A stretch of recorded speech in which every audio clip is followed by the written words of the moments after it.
move on to the state of the nation. Now, last week, after the appropriation bill for 2025 financial year was presented to Parliament, outlining the government's proposed expenditure for the year from January 1st of 2025 to December 31st of 2025, the whole of this year.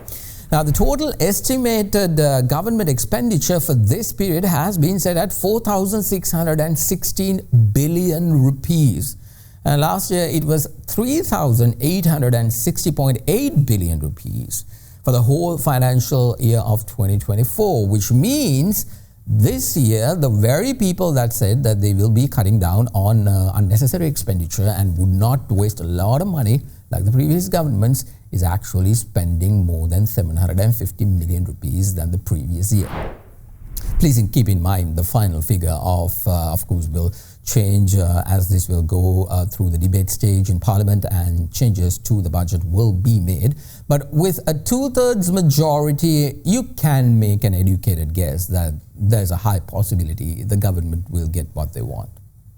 Let's get some reactions. Joining me now is Opposition Parliamentarian Dr. Harsha De Silva. Doctor, appreciate your time and thank you very much for joining us.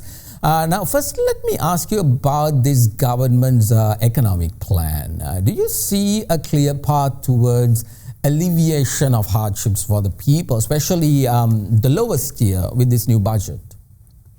You see, the other day in the Committee of Public Finance, we increased the Aswasuma payment from 8,500 to 10,000 for a group, the other group from 15,000 to 17,500, and the third group remained at 5,000 but extended the duration till the end of the year. These are small, you see, giveaways to try and keep the extra poor, the really poor people, trying to help them have at least 2 meals a day. But that's not what the economic plan ought to be going forward. There has to be a well thought out, implementable plan. These guys came to office saying they are going to change the system, that for 75 years everybody did was wrong and the open economy was wrong all these policies were wrong. That is why this country went bankrupt, etc., etc. But I'm sorry to say they have not been able to propose anything new. As a matter of fact, they're just continuing from where President Wickremesinghe left off. Okay, you can understand it in the short term, but in the budget, unless they come up with some dramatically different game plan, they would have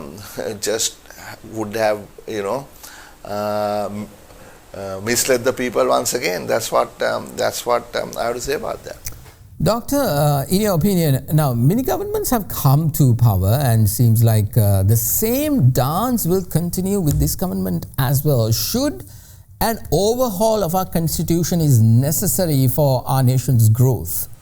No, I don't think the constitution needs to change for economic growth. What you need to do is to agree on a game plan.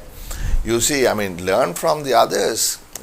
Manmohan Singh just passed away, but it was him and the others under Narasimha Rao, and then subsequently whether it was Congress or BJP, stuck to a plan, and that plan was to open India out, integrate it with the world, liberalize the economy, get rid of unnecessary state-owned enterprises.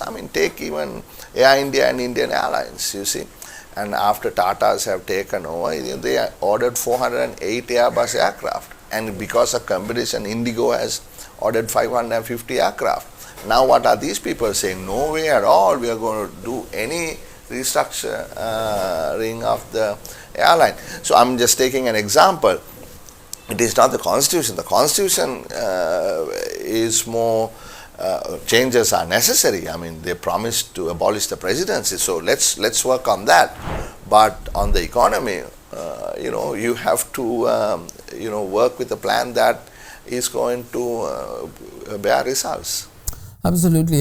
Doctor, many say that the division of the opposition parties itself, for example, the UNP, the SJB, the SLPP and all and their inability to unite led towards a party that would have never had garnered power finally gaining power. Your thoughts?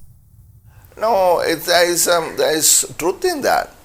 If the opposition was strong and if the people believed what the opposition had to say, then the opposition should have been in office, not party with 3 MPs. So therefore, whatever that we didn't really work. Now there is another side to that story, and that is how much did these people who are now in office mislead the people? That's also an important point. They said, look, to the professionals that they are going to take the tax threshold up to 200,000 rupees, for instance. They told people that they were going to reduce the VAT on food items to 0%. They told them that healthcare will be brought down to 0% VAT and so on and so forth. Nothing of that seemed to happen. As opposed to that, they said they are now going to increase the withholding tax, etc., which they never spoke about. So there is a whole lot of misleading that seemed to have gone across from the political platform to the people. So therefore, having said that, still I think the opposition has to come together in terms of ideology. I don't know whether you can bring all the opposition parties together because there are different ideologies of the different people. But at least those who believe in markets, those who believe in social equity must come together, and that way I believe we can in the coming months create a strong alternative, because I am certain that these guys are not going to last very long. Absolutely. Lessons learned indeed. All right, let's leave it at that. Thank you very much. That was Dr. Harsha De Silva, opposition parliamentarian from the Mahieash Johnney.